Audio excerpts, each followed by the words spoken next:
Hollywood forgot how to win. China, Christopher Nolan, they didn't. China just sent $1.3 billion of a message. Everybody in Hollywood keeps asking the wrong question. Can America movies still work in China? That's not the question. The question is, why does Christopher Nolan still work in China? Why does everybody else not?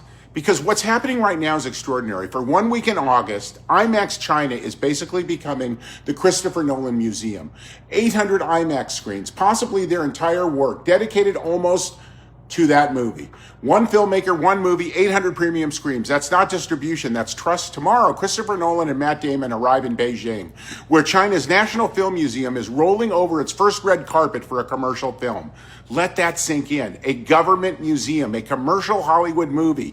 That's respect earned over decades. Not marketing, not influencers, not algorithms, reputation. But the film officially opens. Over 250,000 people have already been listed in China's biggest ticketing platform. That's anticipation by any Hollywood standards. Over 30% of the box office is already coming from IMAX alone. Why? Because audiences believe Nolan delivers an experience worth leaving the house for.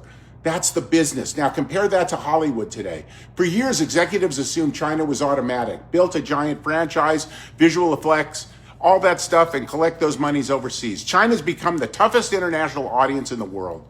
Sometimes Hollywood movies explode there, sometimes they disappear. It becomes a slot machine, yet Nolan keeps winning. Why? Because China isn't buying intellectual property. They're buying Christopher Nolan. IMAX China CEO says something every studio executive should put on the wall. He said, bigger than any movie star, read that again. Not Tom Cruise, not Matt Damon, not the cast, not the director.